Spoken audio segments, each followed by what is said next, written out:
My name is Melissa Chai, and today I want to present a case study regarding a topic called melioidosis.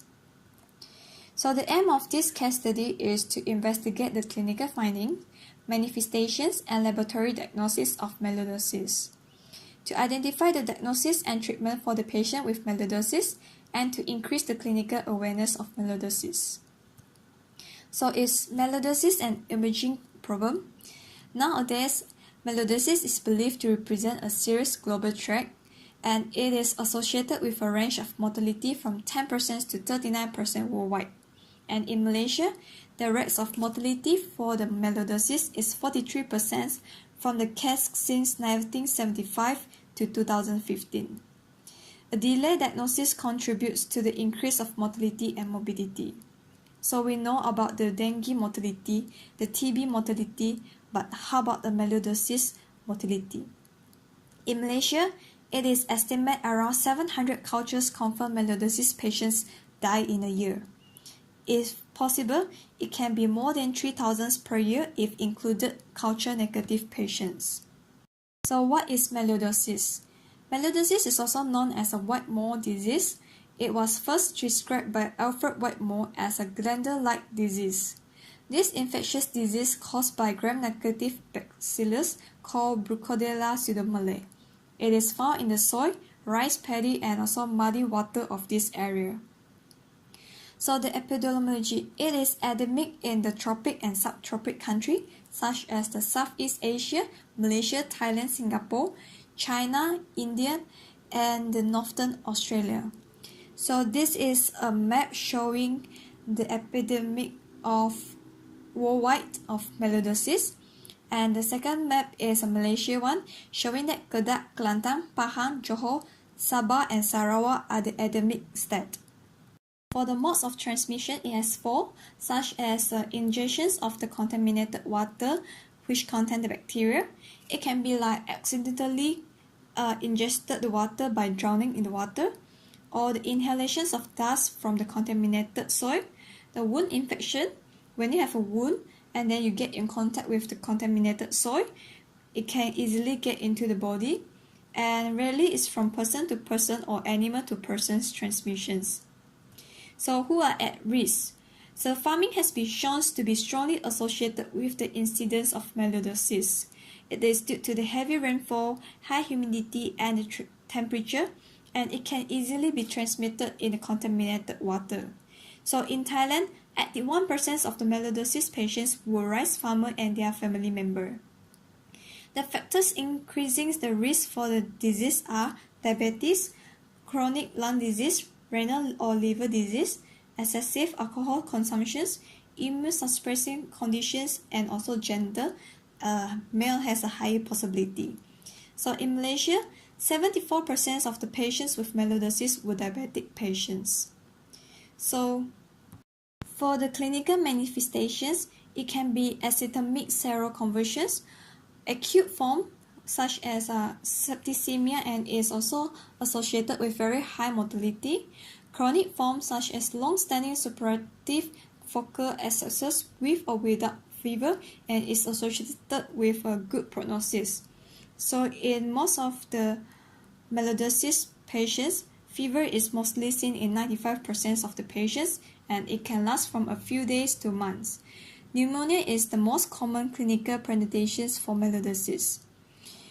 This disease can present in various forms, which is very difficult to identify and often mimics the suppurative infections, tuberculosis, fungal infections, malignancy, and systemic rheumatic disease. The presentations can be varied from local disease to disseminated abscesses, pneumonia, and sepsis. So for the laboratory diagnosis, we will perform with the routine tests such as the fluid count, UFM, renal and liver functions, blood sugar test, blood culture, urine culture, and culture from the abscess, joint experience, CSF, sputum, or throat swab. So the isolations of the Brucodella pseudomallei from body fluid are the gold standard in diagnosis. And the gram stain is also very special as it shows that it is a gram-negative bacillus with the rounded end and bipolar staining. It has a special appearance of the safety pins and is bucculated. So for the biochemical test, it is an oxidase positive. So now we're going to look at the case study of this patient. He is a 78 years old Chinese guy with a history of the diabetic mellitus, hypertension, and pigmented purpura dermatosis. He has a history of admitted to the medical wards 2 weeks ago before his second admissions due to the electrolyte imbalance, community-acquired pneumonia, rigidity, and closed fractures of right neck of scapula, which is fall down from the back. The physical examinations of the second admissions shows that he has a shortness of breath without chest pain, alert and conscious, but rigidity and dry cough on and off, and dehydrated. He has a temperatures of 36.9 degrees Celsius and blood pressure is 163/76. So for his full blood count, it shows an abnormal result that he has a very low red blood cells, hemoglobin, and in platelet also very low.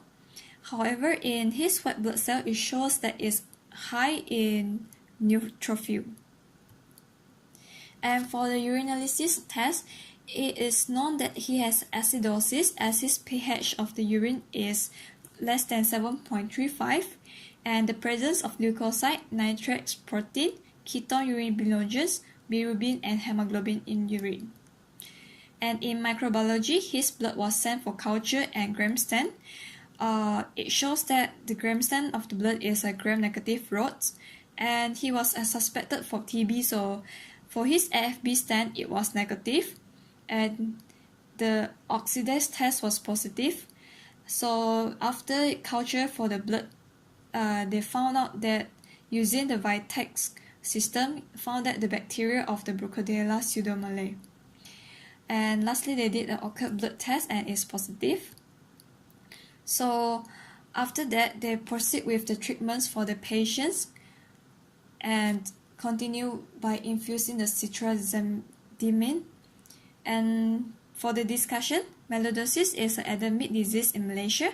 However, the clinical awareness toward this disease is still very low. Pneumonia is one of the most common clinical presentations for melioidosis, same as the case found in Malaysia. And diabetics is really a major risk factor for melioidosis. The male has usually higher risk of getting a melioidosis compared to female, and the bacteremic melioidosis carry a very poor diagnosis, which can be misleading and mistreated by the physicians. It is hard to identify specifically for the melioidosis through the signs and symptoms. So the patient is for this patient, he is most probably getting infected by inhalations of contaminated dust or by direct entry via the wounds. It is believed that he might have some diabetic wounds, which cause the bacteria is easily getting into his body. And although gram stain was performed on the bacteria, the morphology of the microscopic examination was not clearly described. It is also only shows that it was a gram-negative rod. So it was not specific methods for the identifications of the organism. And in the as we are using the Vitex system, it can clearly, accurately detect the bacteria. However, it takes an extra time to obtain the result, which will delay the treatments for the patients. So it is advisable that they are using the specific agglutination latex assay, which is sensitive, rapid, and specific for the identifications of the bacteria. However, this test kit is quite costly and it is not commonly used in the government hospital. So for the conclusion, melioidosis remains a greatly underdiagnosed in the tropics, and hence there is a need for the greater awareness and improve the diagnostic microbiology service. And due to it, protein's manifestation is often misdiagnosed and mistreated, which lead to the high mortality. So the early diagnosis and treatment is essential to reduce the mortality. Like the patient, he was mistreated at first, and after they identify the bacteria, they just give the injections, but it was too late for the patients for the patients to recover. So he has passed away already. So works need to be carried out on the distributions and incidence of the melioidosis in Malaysia. So that's all for my presentations. Thank you.